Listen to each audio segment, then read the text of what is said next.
So 2.9 billion people had their social security numbers stolen. At least that is the report. I talked about this just the other day, and I said that you will be hacked. You will lose your information. You will then have your information taken. They will go open credit cards, get loans, and you will be screwed. But I want to take that one step further, because in that video I got a lot of comments. People reached out to me directly and asked, what do I do? How serious is this? And why should I be so concerned? So today I want to address what is going on, why you need to be somewhat concerned about what has happened recently, and what this means moving forward. So I'm going to break all this down in just a moment, but all I ask is one thing. It takes 2 seconds. Go ahead, hit that like button if you enjoy these daily updates. And now, let's begin.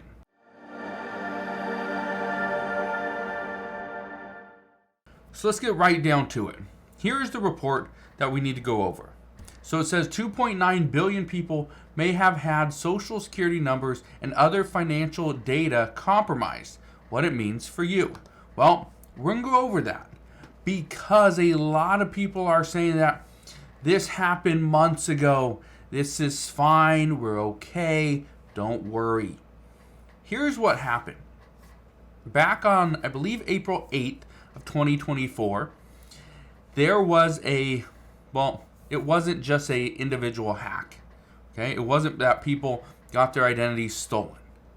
This is when a company called USDOD, they tried to sell off 2.9 billion social security numbers, addresses, and names. Now, here's the reason why it's so important to understand the date and also the amount of people, names, and addresses. There are not 2.9 billion people in the United States. There's a little bit over 330 million people. So right there, it does not just include every single person in the US. It also includes people in Canada, also includes people in the UK. This is where many people are getting a little bit confused though. They are saying that everyone's social security number was stolen. That's not necessarily the case. Some social security numbers, according to reports, do not match up to the names. The names don't match up to the addresses. Here's one thing that they don't have though. They don't have birth dates. That is very important. Some people, according to a recent report, it is saying that some people have been deceased. Some of the addresses and names are going back 10, 20, 30 plus years, where people used to live when they were 4 years old. And now they're grown, they have their own home, they have their own family, and yet they have the address of when they were just a child. When maybe they were signing up for preschool. Yeah, that's how far back it goes. But I want to show you some things, okay? And this is the reason why. Look at this. It says, if this turns out to be accurate, then it would just basically mean that everyone's affected, okay? And that is true. Now, here's what you need to understand. You'll be vulnerable forever, okay? It doesn't matter if this happened 30 years ago, 10 years ago, or 2 days ago. You will be vulnerable forever. And here's the reason why. If somebody has your social security number and your name, and they can pretty much figure out your birth date, well, they can go and open up new lines of credit. They can go get an auto loan. Simple enough. They can go and get open up a credit card.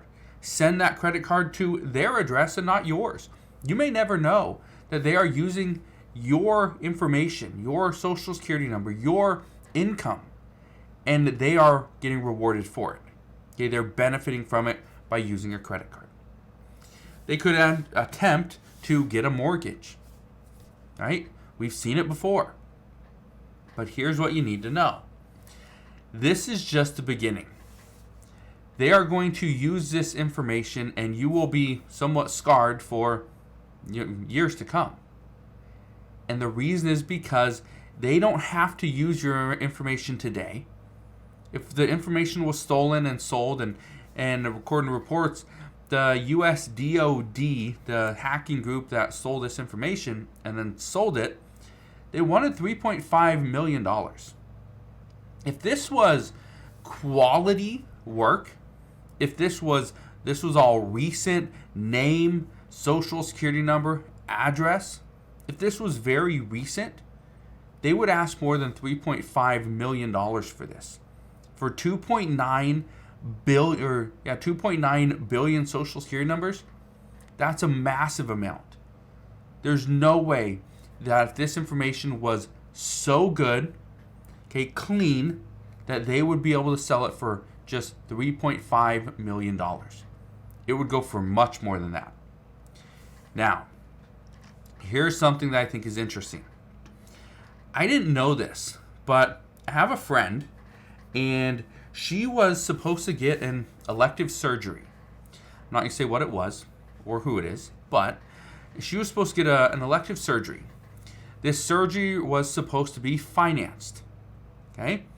So she went in and they did all the paperwork. They had all the pre-op stuff done, and they were ready to go. She came in on the final day. They ran credit for the first time. The first time, I guess, they ran her credit, had no red flags. But in between the time she first came in to discuss it versus the day she was going to have this elective surgery, it was about a 3-week period. Well, over that 3-week period, her information was stolen. So she went into this hospital, or whatever you call it, and or this clinic, and on the final day, the day she was supposed to get a surgery, she couldn't do it. The reason why is because they ran her credit one final time just to ensure everything's good, nothing's changed, and well, something changed. Somebody stole her identity, went into that exact same clinic, and got surgery. They said it was her. Now, to this date, and this has been years, she still hasn't figured out what is going on. She still hasn't figured out who got this surgery. They just say it was her. That she was the one that came in and got the surgery. And she can prove that she did not get the surgery. So again, your information could be stolen and used in many different ways. Not just opening up a credit card, not just getting an auto loan, not just trying to apply for a mortgage, not getting a side-by-side or a new jet ski. Okay? Your information could be used to go and get a ballot to vote. Your stolen information could be used to vote. How crazy is that? That all this information, is coming out. And this came out in the past couple of days. So, August 13th, 14th? This is when all this information started coming out. But it happened on April 8th. And we have an election on November 5th. So, again, middle of August, we got September, October, November. Less than 3 months. Like 80 days. That's all we have. Like 80 days left before our election. A big election. A massive election. This will be monumental. And some are saying that now this information that's been stolen could be used to potentially vote. Interesting. This is why every American needs to understand what's going on. This is why you need to check your credit score. Go to creditkarma.com. Again, this is not a paid post. Just go to creditkarma.com and check your credit for free. Okay? Simple enough. Check it if you need to every day, every week, whatever you need to do. Just ensure that there are not any new open accounts. Nobody's applying for credit cards. It's just exactly the same thing as you've left it. Okay? And I say this because many people spend, years. They go years without ever checking their credit score. Years without ever checking to see if the credit card that they paid off, 8 months ago, was this ever shown as it's paid off, paid as agreed. If it wasn't, you need to send a letter, send an email to that company and figure out what's going on. All right? So I will leave you with that. But just understand right now, yes, every American's social security number and information could have been stolen. But we do not know for sure. According to experts, it is likely going to take weeks or months to sort this out because, again, It's 2.9 billion social security numbers. Many of these are duplicates, but we just don't know how many. So, as we get more information on this, I promise I will bring you all the latest news and updates. But as of today, that is what we know. So again, thank you guys for watching. Consider subscribing, and I'll see you guys on the next one.